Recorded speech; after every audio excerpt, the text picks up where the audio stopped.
listen, they showed a lot of resilience even after trying to overcome the Corley, hiccup or whatever you want to call it. And maybe Corley can be put in some more, and they can give them some of that Percy Harvin type of stuff. The defense was dominant. I still don't like that they get the ball ran on them. Joe Mixon went for over 100 yards again. Next week when they go against a guy like Kyler Murray, they got to be able to keep quarterbacks in the pocket and not, get up the field, because a guy like Kyler Murray can make you, pay. But, so far, listen, they got what they need to get. And what I like is when they needed it the most, instead of making it interesting and, letting C.J. Stroud go down for a game-winning touchdown, they went out at cover zero. They had a plan for it. Devontae Adams comes back like Michael Myers on, on Halloween, from the back, goes right out and makes one of the biggest plays of the game.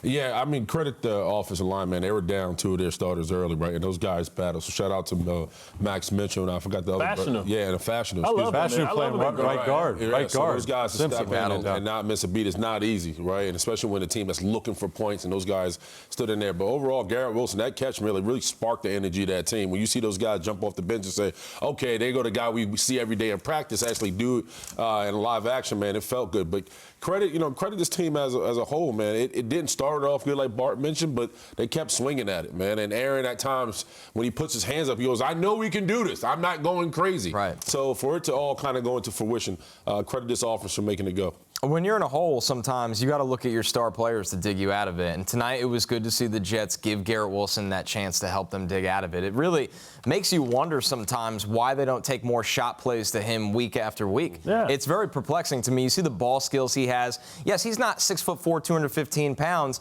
but he's springy. He's got excellent ball skills, and he understands positioning. And he's such a good route runner with good feet that you see corners often in recovery mode when the ball is hanging up in the air, which means he's the first man making the play on it. So I thought it was awesome to see. I hope it becomes a staple of this Jets offense going forward with Aaron Rodgers and them. They got to take more shots to Garrett Wilson because he's a guy that can do the impossible. That wasn't a fluke play. This is somebody that's been doing this since college. I loved it tonight. Yeah, and more shots by Devontae Adams as well. Because he's a guy that, he froze on that third down. He froze that defender before he went on the side of his head. They had to step out for a little bit. But when you have verticality in your offense, it opens up space for everybody underneath. And listen, my favorite player, I love the underdog. My favorite player, I'm happy to see Yeboah back because I think he gives them a skill. That gives him a likely type of guy, a guy that can be an H-back, that can be a fullback, but also a guy that can run those U-check type of flat routes where you don't expect it. So that's important. When Willie was in Pittsburgh, they had a guy number 85. He always killed us because right when you thought he wasn't going to do anything,